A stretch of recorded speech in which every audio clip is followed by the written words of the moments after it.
So, hello and good morning once again. So, this is the weekly outlook on NASDAQ and SP500.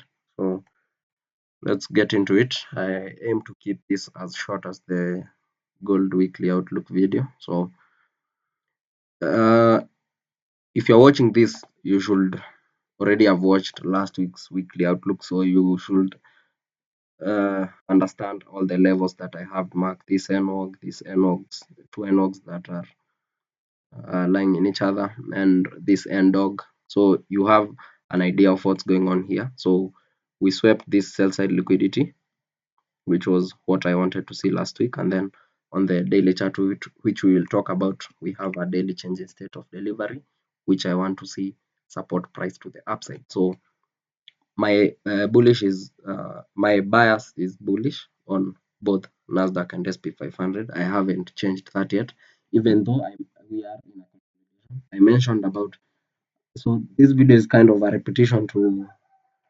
what I did last week because nothing really happened last week, but we are in a range. You can see that we have been having changes in state of delivery to the downside, to the upside, to the downside, to the upside, day in, day out, and so that's what has been happening. But I do expect price breakout this week because we have the federal fund rates this week, and then if we don't break out this week, then we'll be breaking out next week because I believe we'll be having NFP. So yes, we have a lot happening this week, so I expect it to act as a catalyst to push price outside of this range finally, and then maybe we can start getting better setups. But all in all, we, we are still trying to get a setup. I haven't been able to get a good setup yet, but guess the last setup we had was on the first week or second week of was on the second week of January, and I did share everything about it. So other than that, so last week uh we had a I can say we had a bullish week from from an intraday perspective, and you can see we printed this bullish candle, and it swept this sell side liquidity and respected the level I wanted to see because I just wanted the liquidity to be swept and price start to rally to the upside, which we did. So now I am observing this level, the 25,758. I want this week to close above that, the 25,758 on US 100, and then I want price to close above the same level on US 500, which is 6969.53. I want price to close above that if I will continue being bullish throughout the month of February and March and so forth. So that is basically what I want to see this week. I want to see price rallying to the upside, pick out this buy side liquidity, this, and maybe close above those levels. So let's go down to the daily chart where we can talk a bit more about the price action. So I talked about this sell side liquidity last week. So uh, I don't want to repeat myself about that. I wanted that zone to be swept. Then we tapped into this N dog. You can see that price respected the N dog. It's supporting price to the upside. The N dog. Uh, we we tapped into that, left that area immediately. Had this daily change in state of delivery. So this is one of the most important levels that I am watching this week. This daily change in state of level. So this becomes a daily order block for me this week. So I'll just label it as a daily change in state of delivery, but understand that it becomes a daily order block. And I want to see price. It's a daily order block because it reached into an area of imbalance, and then soon after, the next day price left and form a daily change in state of delivery. So I expect this daily order block to support price to the upside throughout this week. So uh, that is on US 100. You will see the same thing on US 500. But we were not price did not reach to the end dog on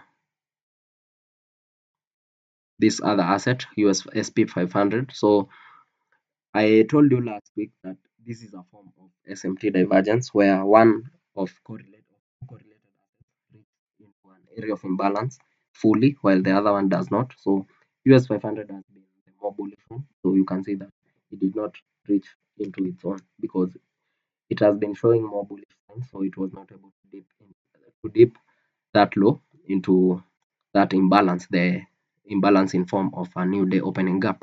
And then we have the same price action on the daily. We have this last down close candle which swept liquidity and tried to reach into that area of imbalance. And then we have this Wednesday's candle closing above the previous day open. So that becomes a daily change in state of delivery. Paired with the liquidity sweep, that becomes a very high probability for price to continue to the upside. So again, this is a daily order block. And I want to see it hold price to the upside. I would mark 50% of it, but I don't want to complicate things for now. So I will be observing the NWOG, this NWOG right here, because prices refilled it and then traded against the order block. So it should be an important level. Price should get some sort of support in quotes to the upside, and that is what I want to see basically this week. So today being a Monday, as usual, I don't trade unless I have a pending setup, of which I did have a pending setup. So I am kind of I don't know. I don't think I will trade. I could say I had a pending setup because I was observing this last down close candle on that day, and I wanted to see price close above it. And then on US 100, I also had the same candle. I was also observing the same candle. This one, no. This one, we formed a change in state, but we failed to form the 4-hour change in state on US 500. So I let it go. So I don't think I will be trading. If I do, I will update on my Telegram channel. But basically, that's what I'm looking at. I want to see how Monday prints. I really want to see Monday uphold this daily change in state of delivery. So maybe we can close above Friday's open, which becomes another change in state, but we did not have a bearish candle on US 100, but that's okay. So I'll just let Monday print. In case I see something interesting during the day, I will share in my Telegram channel. The link is in the description of this video. So other than that is the fundamentals. We have very important fundamentals, as I have mentioned on the gold weekly outlook. So today we have medium impact news, core durable goods, 4:30. So anytime after 4:30 you can trade. So I think if the 4-hour chart will be looking good, I will take some trades after.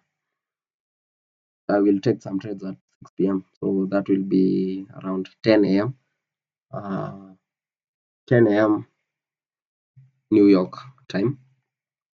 Tomorrow we have Trump speaking, 6 p.m. We have some medium impact news. Wednesday we have the most important news this week, which is the federal funds rate. So I am on the lookout for that. So if they cut the rate, then I want to see. That is why I'm expecting a bullish week, because if they cut the rates, then we will have the two assets surging to the upside and sweeping several buy side liquidity and maybe breaking out of this range finally. So I guess that's it. So all days are trading days this week apart from Wednesday when we have the FOMC statement. On FOMC statement days, I only trade in the AM session, New York AM session, and then I close all my trades by 12 p.m. New York time, and then I come on the next day. So apart from Wednesday, every day is a good trading day after the news, or maybe early before the news. So that's it for US 100 and 500. I'm bullish. I expect this daily change in state of delivery to hold price, and then on both assets, and then I want to see them moving in sync with each other. If they don't, I'm not trading. So let's see how Monday prints, or rather let's see how the London kill zone or London session prints, and then we can make an informed decision later in the day. Stay tuned, join my Telegram channel and subscribe to this channel for more videos. And yeah, so have a good week ahead and trade safe.